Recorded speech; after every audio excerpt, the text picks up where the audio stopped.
الحمد لله والصلاة والسلام على رسول الله وعلى آله وصحبه ومن اتبع هداه أما بعد. Pour compléter le sujet de la khutbah d'aujourd'hui, ayyuha al-ikhwa, qui est un sujet entre guillemets d'actualité. Beaucoup de personnes sont touchées par la mauvaise compréhension à propos de cela, les visions en rêve, la manière de se comporter face à ces visions, qui était le sujet de la khutbah d'aujourd'hui, comme vous avez pu entendre. Parmi ce que l'on a évoqué pendant la khutbah, le fait que les visions en rêve sont vérité. C'est-à-dire que parfois elles se réalisent. Elles sont une vérité. Elles proviennent d'Allah. Elles sont aussi une fraction, une partie des 46 fractions, des 46 parties de la prophétie. De même qu'elles font partie de l'Mubashirat, elles sont annonciatrices de bonnes nouvelles. Mais comme on l'a évoqué aussi, il faut savoir que ce ne sont pas toutes choses que la personne voit en rêve qui est de cet ordre-là. Et on a évoqué ici les hadiths qui montrent que ces visions en rêve sont de trois sortes. Ces visions en rêve sont de trois sortes. Comme dans ce hadith que j'ai évoqué, où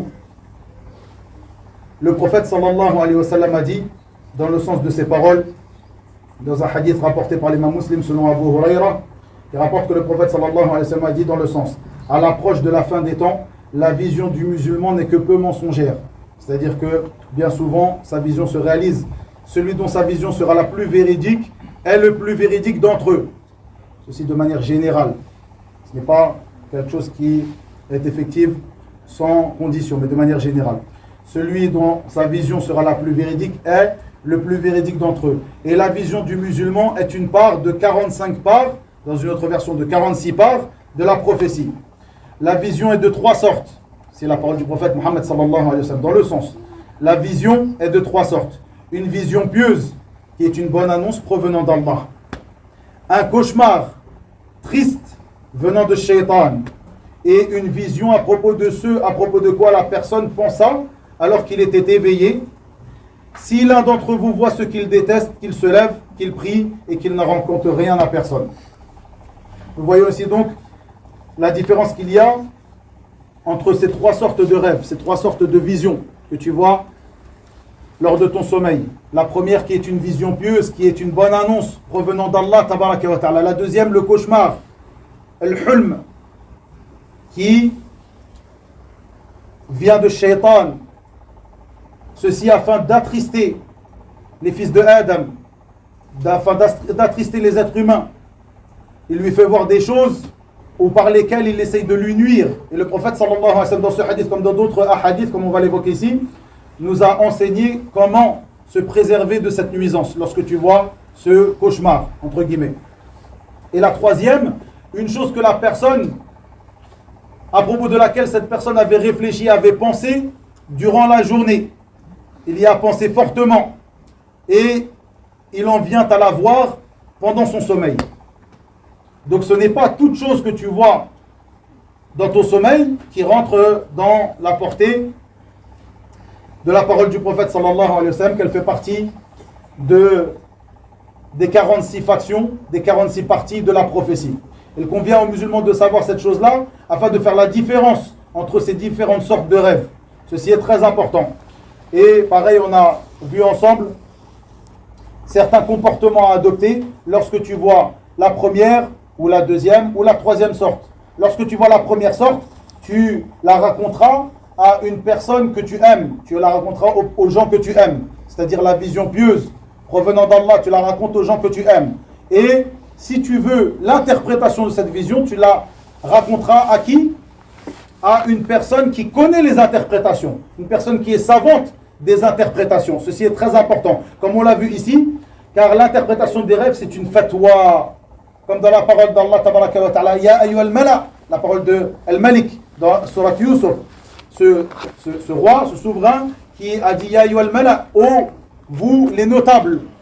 Ya ayyuhal mala, Aftouni fi ru'yay, in kuntum lirru'ya ta'burun. donnez-moi la fatwa, donnez-moi l'explication de ce que j'ai vu en rêve, si vous faites partie de ceux qui donnent l'explication des rêves. Ceci est très important. Donc, l'interprétation des rêves est une fatwa. Est-ce que tu vas demander le fatwa à n'importe qui en religion?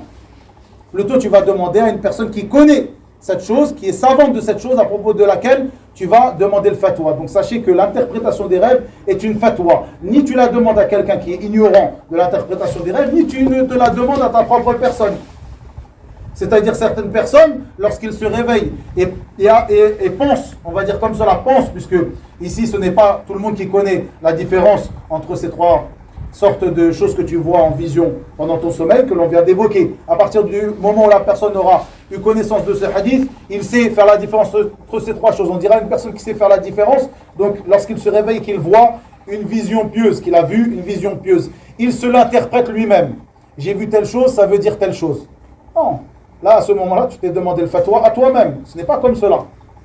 Donc, tu évoqueras cette vision, si tu désires son interprétation, tu évoqueras cette vision à quelqu'un qui est savant de cette interprétation et une personne de confiance qui ne répétera pas cette vision à n'importe qui. En revanche, si tu vois une chose qui rentre dans le cauchemar, dans la portée du cauchemar, de ce que Shaitan t'a fait voir pour t'attrister, à partir de là, quel est le comportement? Le comportement qui a été évoqué ici dans ce hadith, tu ne le raconteras à personne. Même pas à une personne qui a la science de l'interprétation des rêves, à personne. Deuxième chose, tu te lèveras et tu crachoteras trois fois à ta gauche. Troisième chose, tu te lèveras, tu feras tes ablutions. Ensuite, tu prieras. Et une dernière chose qui a été rapportée, donc ces trois choses ont été rapportées dans le hadith, ou ces quatre choses ont été rapportées ici dans le hadith, rapporté par l'imam al-Bukhari, et dans une version, dans une narration rapportée par Ibn Majah, une version authentique, il a rapporté l'ordre de se changer de côté. C'est-à-dire que si tu étais allongé sur le côté droit, tu t'allongeras du côté gauche, et vice-versa, de changer de côté. Et dans cette version, rapportée par l'imam al-Bukhari, le prophète sallallahu alayhi wa sallam dit à la fin que après cela, cette chose ne lui nuira pas. Donc lorsque tu auras suivi ces comportements légiférés, prescrits par notre prophète sallallahu alayhi wa sallam, ce sera une cause de préservation, ce sera une cause que tu ne seras pas atteint par la nuisance de ce cauchemar. Car beaucoup de gens, et ceci est le but de Shaitan lorsqu'il te fait voir ou lorsqu'il vient pour te faire voir ces cauchemars, qu'il te rende triste, qu'il joue avec toi, qu'il te dupe, au point que lorsque tu te réveilles, eh bien, tu ne feras pas telle chose ou tu feras telle chose en fonction de ce que tu auras vu la nuit en cauchemar. Tu feras attention à telle chose ou tu avanceras vers telle chose en fonction de ce que tu auras vu en cauchemar. Tu seras triste et tu seras mal toute la journée. Mais si tu fais ces comportements, si tu appliques ces comportements prescrits par notre prophète Mohammed sallallahu alayhi wa sallam, comme il l'a promis dans ce hadith, à ce moment-là, cette chose, ce cauchemar ne te nuira en rien. Donc ceci est la manière que tu as de te préserver. Il y a d'autres manières aussi que tu as de te préserver de ces cauchemars, comme je l'ai évoqué dans la khutbah d'aujourd'hui. Premièrement, al-dhikr, l'évocation d'Allah tabaraka wa ta'ala, comme le dit Allah azza wa jal dans le sens de ses paroles, ou comme il le dit ala bi dhikrillahi tatma'innul qulub, donc dans le sens approximatif de ses paroles, n'est-ce point par l'évocation d'Allah que se tranquillisent les cœurs. Donc ceci est une cause de préservation pour toi, d'être préservé de Shaitan, de ses insufflations et de ses pièges. Ceci même pendant la nuit. Donc si tu pratiques régulièrement l'évocation d'Allah Azza wa Jalla et tu multiplies l'évocation d'Allah, al-dhikr, c'est une chose qui te permet de te renforcer contre Shaitan, ses insufflations et son emprise sur toi. Ceci même pendant la nuit. Et donc, le prophète sallallahu alayhi wa sallam nous indiqua, nous orienta vers plusieurs causes, comme par exemple l'évocation, multiplier l'évocation, de même que des paroles et des actions, comme par exemple tous ces adhkar, toutes ces évocations et ces invocations que tu fais avant de dormir. De même que certaines sourates ou certaines sourates à réciter avant de dormir. De même que certaines postures à prendre au moment de dormir. De même que de faire des ablutions avant de dormir et toute autre chose qui font partie des recommandations prophétiques qui seront pour toi une forteresse par laquelle tu te renforceras ou derrière laquelle tu te renforceras contre Shaitan et ses pièges et ses influences. Aussi, ayyuha al-ikhwa, parmi ces choses très importantes, je vais faire bref ici, simplement des choses qu'il est important pour le musulman de connaître, car beaucoup de personnes, comme on l'a vu ici dans la khutbah, comme je l'ai évoqué, tombent dans des erreurs à propos de l'interprétation des rêves, et au point que certaines personnes très mal intentionnées ont particularisé des chaînes télévisées, spécialistes de l'interprétation des rêves, des numéros de téléphone que tu appelles si tu veux l'interprétation de ton rêve, de même que des magazines, des journaux, de même que des endroits spécialisés où tu te rends pour que tes rêves soient interprétés. Et comme on l'a dit pendant la khutbah, ceci est uniquement afin d'attirer les foules et de manger l'argent des gens, les biens des gens sans droit. Et il ne nous est pas parvenu que les compagnons du prophète sallallahu alayhi wa sallam faisaient cela, faisaient des assises générales où les gens venaient et évoquaient leurs rêves et ces derniers les interprétaient. Plutôt, il est même rapporté, ou ce qui est rapporté donc de plusieurs parmi les compagnons et ceux qui les ont suivis, qui interprétaient les rêves, et ceci, lorsque tu regardes les textes, tu vois qu'ils étaient très peu. Si ceci était très peu, ou si ces derniers étaient très peu à cette époque-là, qui est la meilleure des époques, qu'en est-il de notre époque? Comme il a été rapporté, comme dans le Sahih de l'imam al-Bukhari, comme je l'ai évoqué dans la khutbah, cette parole où une personne est venue voir le prophète sallallahu alayhi wa sallam pour lui raconter un rêve. Et Abu Bakr, qui était présent, le très véridique de cette communauté, As-Siddiq, radiyallahu anhu, était présent à ce moment-là et a dit au prophète sallallahu alayhi wa sallam, laisse-moi interpréter. Le prophète sallallahu alayhi wa sallam le laissa interpréter, puis Abu Bakr interpréta, et ce hadith est rapporté par l'imam al-Bukhari dans son sahih, et le prophète sallallahu alayhi wa sallam de lui dire, asabta ba'dan wa akhta'ta ba'dan. Tu as eu raison sur une partie de ce que tu as interprété et tu as eu tort sur une partie de ce que tu as interprété. As-Siddiq, le plus savant de cette communauté après le prophète sallallahu alayhi wa sallam. Qu'en est-il d'autre que lui qui est moins savant et moins pieux et moins vertueux que lui? Donc, ces personnes qui font des endroits, qui particularisent des endroits ou des chaînes télévisées ou des magazines, etc., etc., ceci est uniquement afin d'attirer les foules et de manger l'argent des gens sans droit. Faites bien attention à cela, ayyuhal ikhwa. De même, comme je l'ai évoqué, le fait que l'interprétation des rêves est une fatwa, donc on n'accourt pas vers n'importe qui. De même, il faut savoir que l'interprétation des rêves, le fait d'interpréter les rêves, ou avant cela même que le musulman fasse attention et porte son attention sur la vision qu'il a vue pendant la nuit, lorsque cette vision est une vision pieuse, ceci est quelque chose de légiféré. Certaines personnes se trompent en disant que, quoi qu'il en soit, quoi que je vois pendant la nuit, je n'y prête aucune attention. Non, on a vu que ceci est une des 46 parties de la prophétie.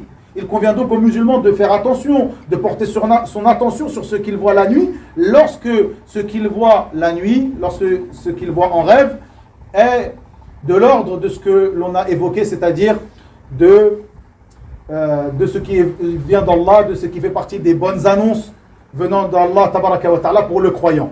Donc il portera un intérêt, et lorsqu'il verra l'importance ou lorsqu'il verra la nécessité de cela, il la racontera donc à une personne qui fait partie des gens de confiance, savants de l'interprétation des rêves. Nous voyons que cet intérêt sur les vision a été portée par, en premier lieu, notre prophète Muhammad sallallahu alayhi wa sallam.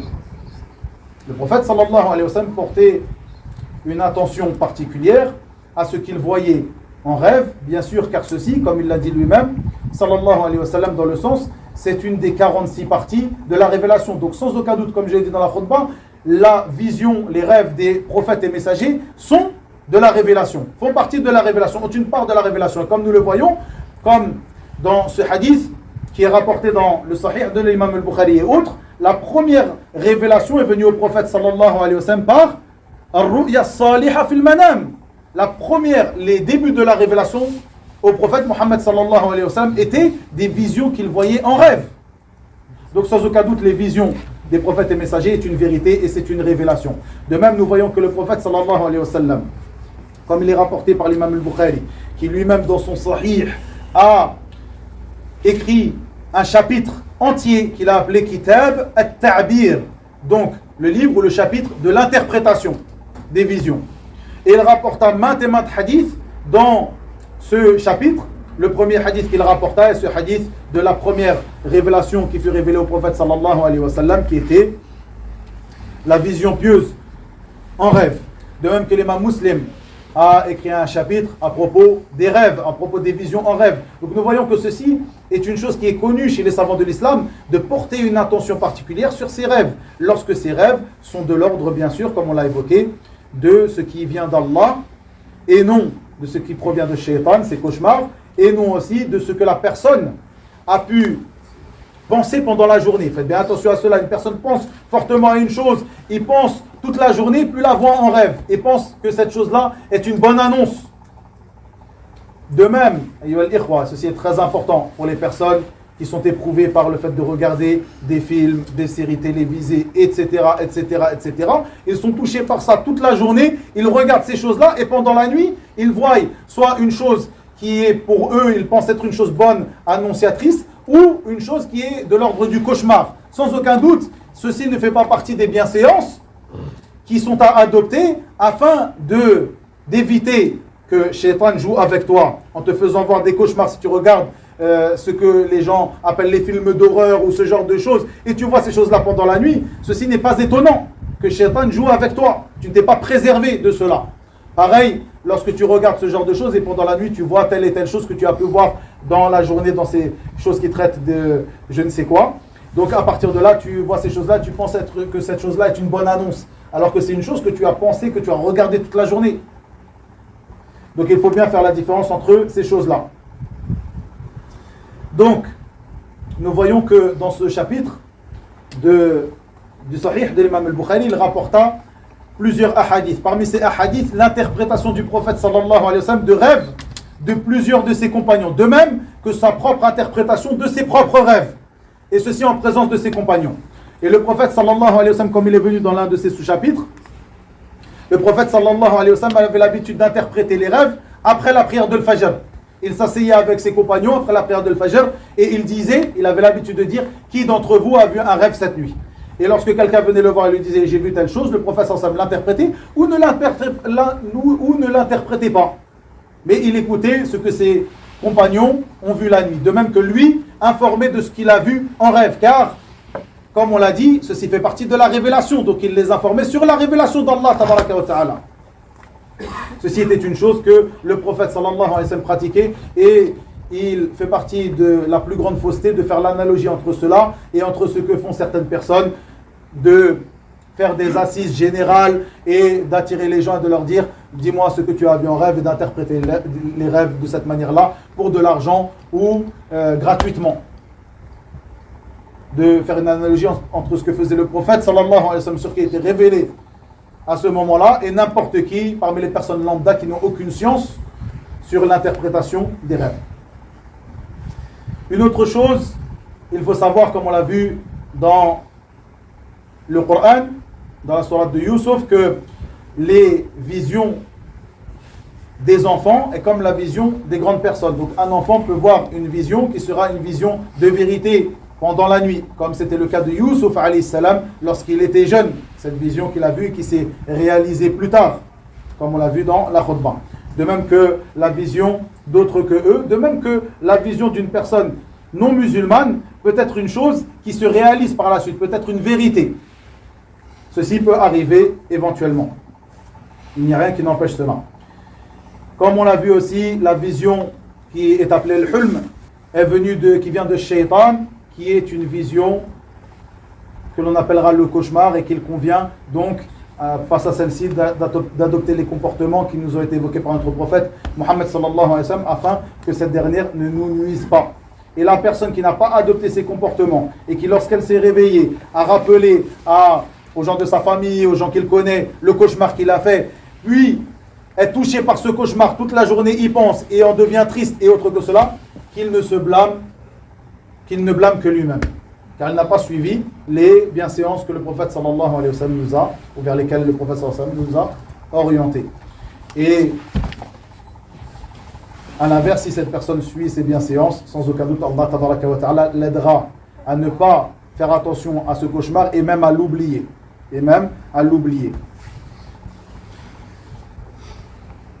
Aussi, ayyuha al-ikhwa,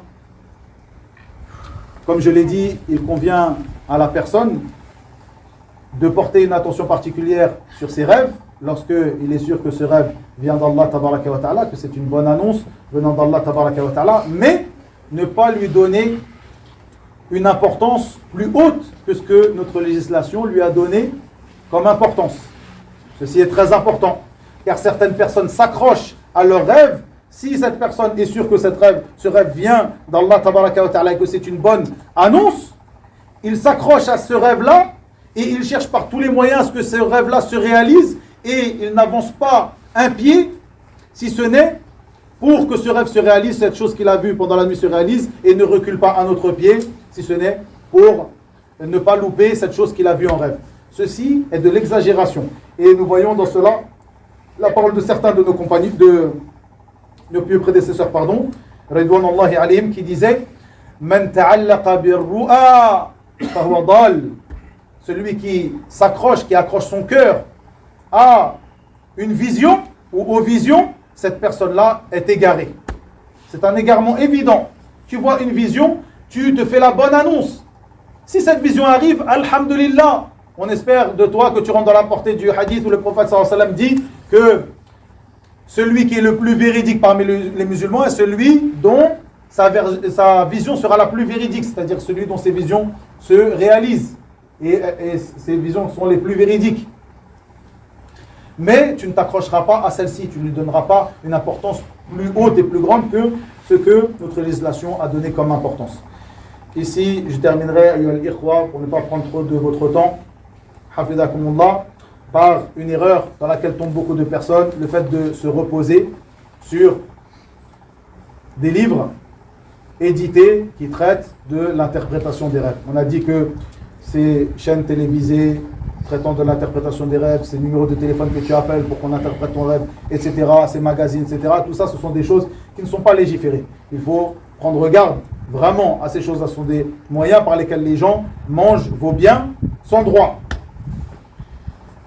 Et ce sont de l'imposture évidente. Mais il y a aussi ces rêves qui sont édités, ces livres, qui sont édités, qui traitent de l'interprétation des rêves, que certaines personnes ont à côté d'eux, à côté de leur livre, comme livre de chevet par exemple, et dès qu'ils se réveillent, ils ouvrent le livre et ils cherchent l'interprétation de ce qu'ils ont vu pendant la nuit.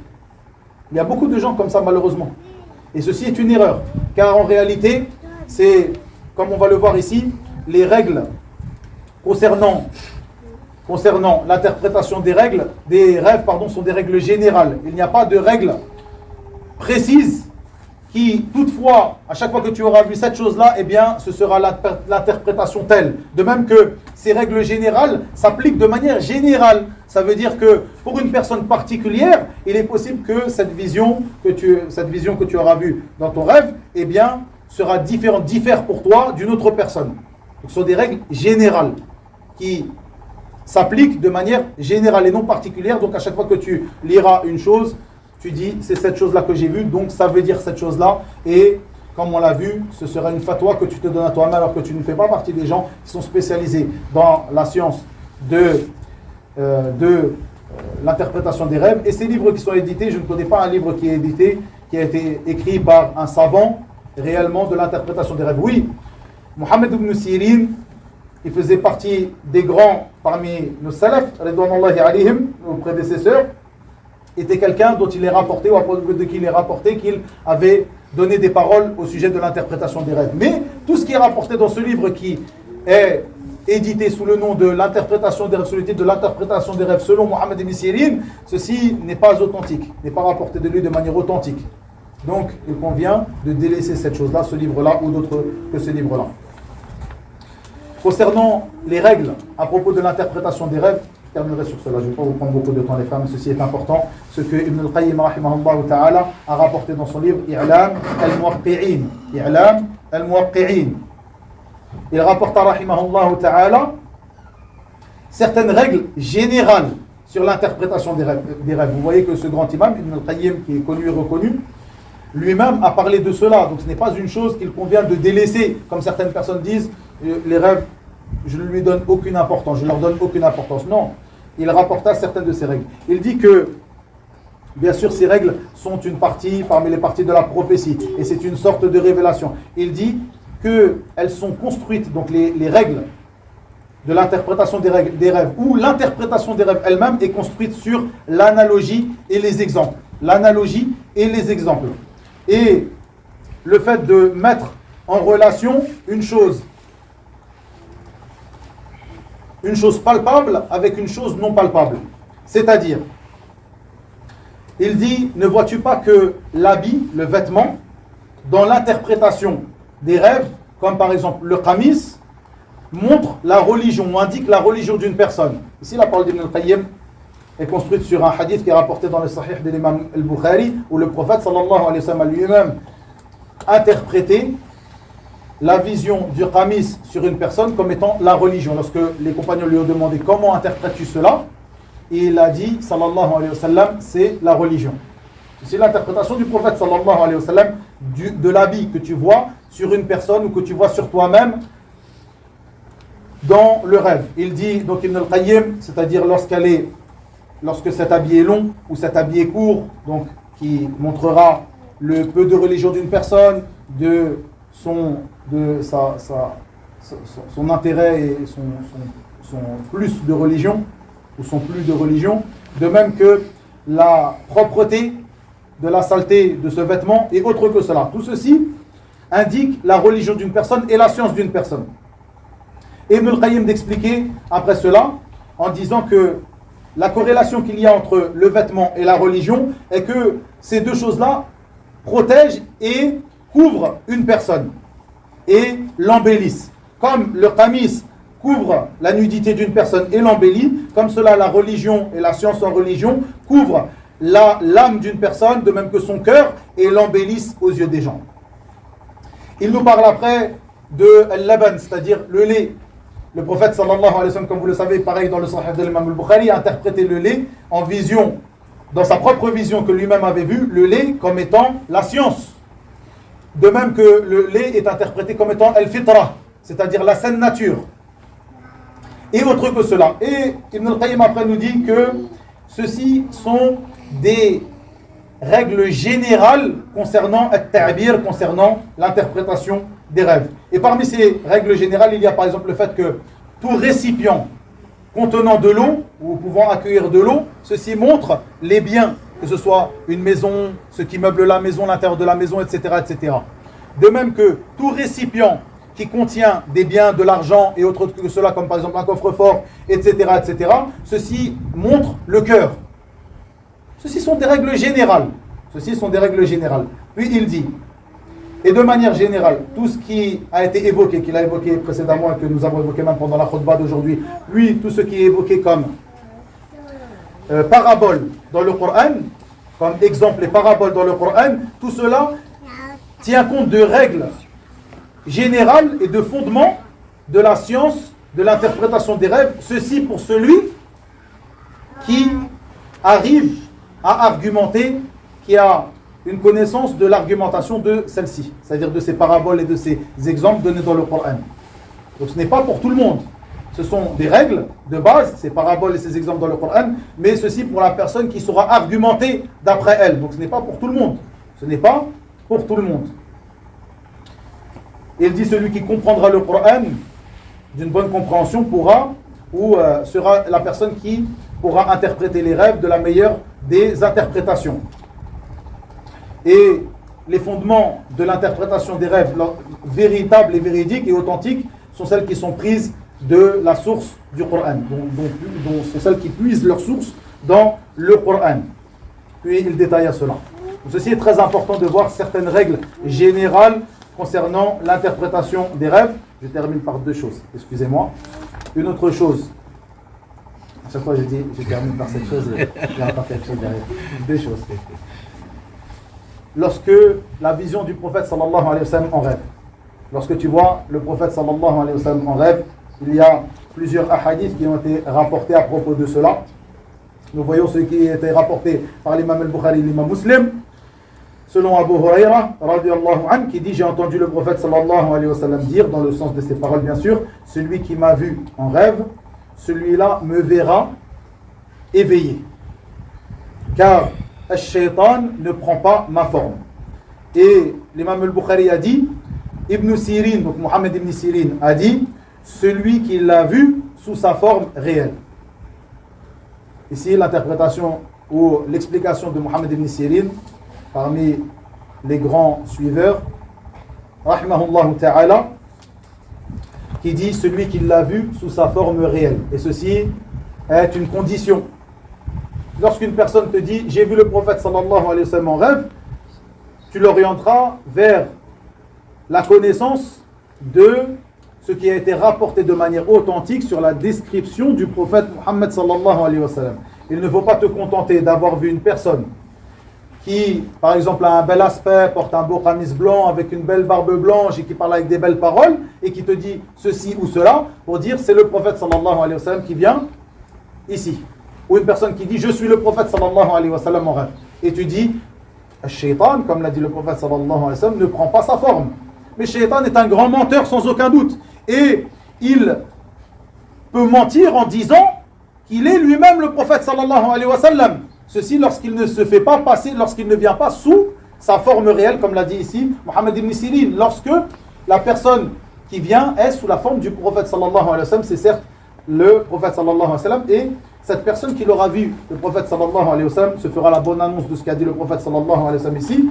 Celui qui m'a vu en rêve me verra et réveillé, me verra éveillé. Et les savants ont expliqué cette parole et ce hadith selon ces différentes versions de différentes manières. Ils disent ceci est propre à ceux qui étaient à l'époque du prophète sallallahu alayhi wa sallam. D'autres ont dit que ceci est une bonne annonce pour la personne qu'il fasse partie de la communauté du prophète sallallahu alayhi wa sallam et qu'il mourra sur cela, c'est-à-dire qu'il le verra yawm al-qiyamah.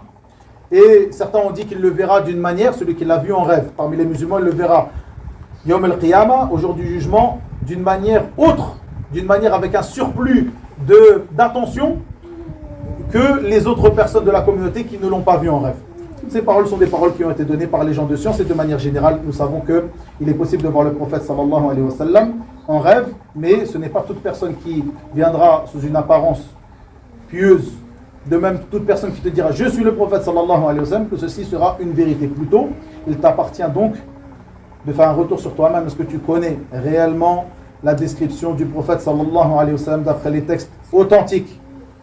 D'après les textes authentiques. Et ceci, bien sûr, après, lorsque tu verras le prophète sallallahu alayhi wa sallam, tu pourras juger est-ce que cette personne que tu as vue est réellement le prophète sallallahu alayhi wa sallam ou non. Par contre, une personne qui ne connaît rien de la description du prophète sallallahu alayhi wa sallam et te dit j'ai vu le prophète sallallahu alayhi wa sallam en rêve, nous ne démentons pas le fait qu'il est possible qu'il l'ait vu, mais tu ne dois pas affirmer que tu l'as vu car tu ne connais pas la description du prophète sallallahu alayhi wa sallam. Tu ne l'as pas étudié. Et donc ça c'est la dernière des deux choses. La dernière des choses que je voulais évoquer ici avec vous, le danger de mentir sur le rêve que tu aurais éventuellement, sur un rêve que tu aurais éventuellement vu. Certaines personnes mentent sur une chose qu'ils auraient peut-être vue en rêve. Et ceci est un grand péché. Il y a à propos de ceci une menace évoquée par le prophète Muhammad sallallahu alayhi wa sallam, où il dit dans le sens de ses paroles, celui qui ment sur un rêve qu'il aurait vu, c'est-à-dire qui feint d'avoir vu un rêve alors qu'il ne l'a pas vu, celui-là il lui sera demandé, et ce sera un châtiment pour lui, il lui sera demandé de nouer entre deux graines d'orge, de prendre deux graines d'orge et de nouer entre ces deux graines d'orge. Sans aucun doute, il ne pourra pas faire un nœud avec ces deux graines d'orge. Tu peux faire un nœud avec deux graines d'orge. Il te sera demandé de faire ceci, et ce sera un châtiment pour toi. Tu seras châtié par cela. Ceci montre que ceci est un grand péché, de mentir en disant j'ai vu telle chose la nuit dernière, que ce soit la chose qui est évoquée, une vision pieuse, ou autre chose pour alimenter des discussions entre les gens, des discussions futiles. Tout ceci est interdit et rentre dans les grands péchés. Wa ilahuna wa billahi tawfiq wa sallallahu wa sallam wa barak ala nabiyyina Muhammad wa akhiru da'wana alhamdulillahi rabbil alamin.